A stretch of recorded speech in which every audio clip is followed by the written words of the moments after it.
Cinema ரகசியம் நேயர்களுக்கு வணக்கம். தமிழ் சினிமாவில் இன்றைய காலகட்டத்திலும் கொண்டாடப்படும் ஒரு கவிஞராக இருக்கும் கண்ணதாசன் வாழ்க்கையில் எழுத்தாளராக தனக்கு வாய்ப்பு கிடைக்காத விரக்தியில் முடித்திருத்தும் கடைக்கு வேலைக்கு சென்ற சம்பவம் நடந்துள்ளது.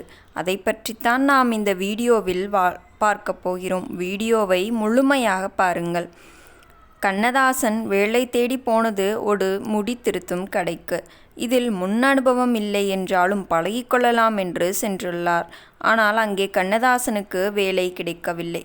இதனால் என்ன செய்திருக்கிறார் தெரியுமா? சோகத்தில் திருவல்லிக்கேணி பகுதியில் நடந்து வந்து கொண்டிருந்த போது பட்டாளத்திற்கு துணி தைத்து கொடுக்கும் தனது நண்பரை சந்தித்த கண்ணதாசன், இந்த சந்திப்பு அவருக்கு சிறிது சம்பளம் 3 வேளை சாப்பாட்டுக்கு வழி செய்கிறது. அங்கிருந்து கொண்டு மார்க்கெட்டுக்கு சென்று காய்கறி வாங்கி கொண்டு வரும் வேலை பார்த்து வந்த கண்ணதாசன் கிடைக்கும் பணத்தில் சினிமா பார்க்க தொடங்கினார்.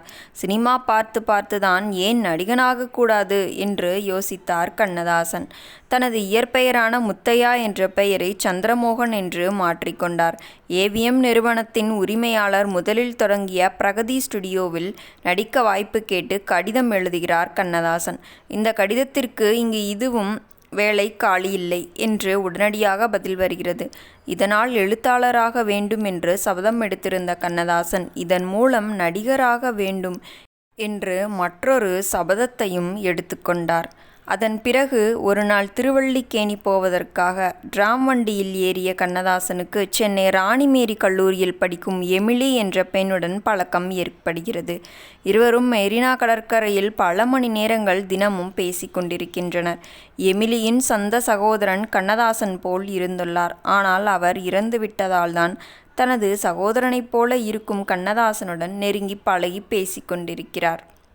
கண்ணதாசனை காதலிப்பதாக எமிலியின் தோழிகள் நினைத்தனர். ஆனால் எமிலி தனது தோழிகளுக்கு உண்மையை சொல்லி கண்ணதாசனுக்கு அவர்களை அறிமுகம் செய்து வைத்தார். அதன் பிறகு எமிலி மற்றும் அவரது தோழிகள் அனைவருடனும் கண்ணதாசன் மெரினா கடற்கரையில் பொழுதை கழிக்கிறார். அதன் பிறகு அஜாக் சிங் என்ற இரும்பு பெட்டி தயாரிக்கும் கம்பெனியில் வேலைக்கு சேர்ந்த கண்ணதாசன் வாரம் ஒரு முறை எமிலியை சந்தித்து வந்தார். அந்த தொழிற்சாலை திருவொற்றியூரில் அமைந்திருந்ததால் சென்னைக்கு வரும்போது தனது முதலாளியை சந்தித்து தன்னை சென்னைக்கு மாற்றிவிடுமாறு கேட்டுவிட்டு செல்வது கண்ணதாசனின் வழக்கம். அப்படி ஒரு நாள் கேட்கும்போது அந்த முதலாளி, இனிமேல் நீ வேலைக்கு வரவேண்டாம் என்று கூறியுள்ளார்.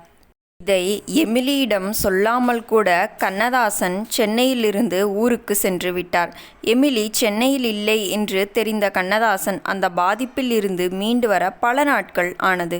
அடுத்த சில மாதங்களில் தன்னால் ஏன் ஒருவருக்கு எழுத்தாளராக வர முடியவில்லை என்று சிந்தித்த கண்ணதாசன் எழுத்தாளராக மாற வேண்டும் என்பதற்காக தனது அடுத்து பயணத்தை தொடங்கியுள்ளார். இப்போது அவரது பாடல்கள் பட்டி தொட்டி எங்கிலும் ஒலித்து கொண்டிருக்கின்றது.